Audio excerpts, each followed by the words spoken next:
पुराने हवेली जैसे उस घर में सन्नाटा इस कदर पसरा हुआ था जैसे कोई सांस भी लेने से डर रहा हो।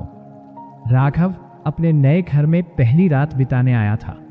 दिल्ली की भीड़ भाड़ से दूर ये घर उसे बहुत सस्ते में मिल गया था।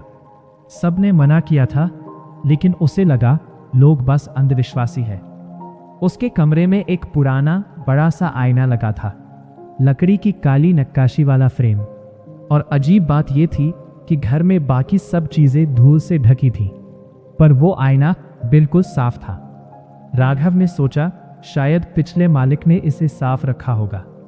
वो बिस्तर पर लेट गया, लेकिन नींद नहीं आ रही थी। किसी अनजानी बेचैनी ने उसे घेर रखा था। तभी टप टप टप पानी गिरने की आवाज आई। राघव उठकर बाथरूम देखने गया, लेकिन वहां सब सूखा था। वो वापस कमरे में आया। आवाज फिर आई, टप टप टप। अब की बार आवाज आईने के पास से आ रही थी। उसने ध्यान से देखा, आईने की सतह पर जैसे अंदर से पानी की बूंदें टपक रही थी, जैसे आईने के अंदर कोई गीली जगह हो। राघव ने हाथ बढ़ाकर आईने को छुआ और अचानक आईने की सतह लहराने लगी जैसे पानी हो। वो घबरा गया, पीछे हट गया, लेकिन तब आईने में उसकी जगह एक औरत खड़ी थी, सफेद साड़ी में, बिखरे बाल और उसका चेहरा आधा जला हुआ। राघव की सांसें रुक गईं। वो पीछे हटने लगा, लेकिन आईने वाली औरत मुस्कुरा रही थी, बहुत डरावनी मुस्कान। अचानक वो औरत धीरे धीरे आईने के अंदर से हाथ बाहर निकालने लगी। राघव चिल्लाया और कमरे से भाग गया। पूरी रात उसने बाहर ही बिताई। सुबह होते ही उसने खुद को समझाया, यह सब मेरा वहम था, शायद थकान की वजह से। लेकिन जब वो वापस कमरे में गया, आईने के नीचे फर्श पर पानी जमा था, और उस पानी में किसी और के पैरों के निशान थे। दिन बीतने लगे। राघव ने उस आईने को कपड़े से ढक दिया, लेकिन अजीब बातें होने लगी। रात को कोई उसके कमरे में चलता हुआ महसूस होता। दीवारों पर खरोंच के निशान बनने लगे, और हर सुबह आईने का कपड़ा जमीन पर गिरा होता। एक रात उसने तय किया कि वो सच्चाई का सामना करेगा। उसने कपड़ा हटाया। आईने में इस बार वो औरत नहीं थी, बल्कि उसका अपना चेहरा था, लेकिन आंखें उसकी नहीं थी। वो खुद को देख रहा था और आईने में उसका चेहरा मुस्कुरा रहा था, जबकि वो खुद डरा हुआ था। अचानक आईने में उसका प्रतिबिंब बोला। राघव के पैरों तले जमीन खिसक गई। कि कौन हो तुम? आईने में उसका ही चेहरा, लेकिन आवाज किसी औरत की थी। मैं इस घर की असली मालकिन।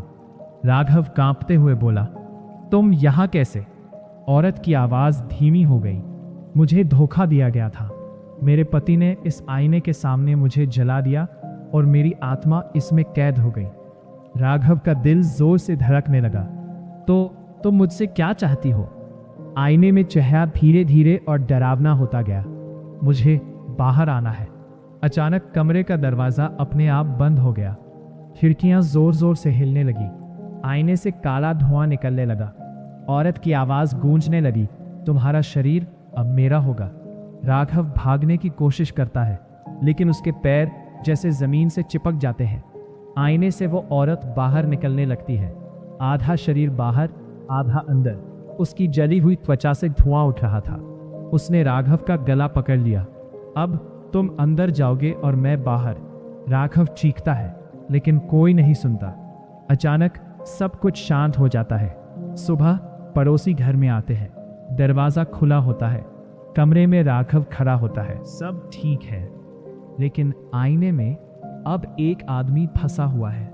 वो आईने के अंदर से चिल्ला रहा है, मदद मांग रहा है, और बाहर खड़ी वही औरत अब राघव के शरीर में धीरे धीरे मुस्कुरा रही है। कुछ दिनों बाद वो घर फिर से बिक जाता है। नया मालिक आता है, और पहली रात वो उसी आईने के सामने खड़ा होता है। उसे लगता है उसमें आईने में कुछ हिलता हुआ देखा। वो करीब जाता है, और अचानक आईने में राघव की डरी हुई आंखें उसे देखती है, और पीछे वो औरत धीरे धीरे मुस्कुराते हुए कहती है, अब तुम्हारी बारी है। उस घर में आज भी वो आईना लगा है। कहते हैं जो भी उसे ज्यादा देर तक देखता है उसे अपनी परछाई नहीं बल्कि अपनी मौत दिखाई देती है, और फिर एक और आत्मा उस आईने में कैद हो जाती है।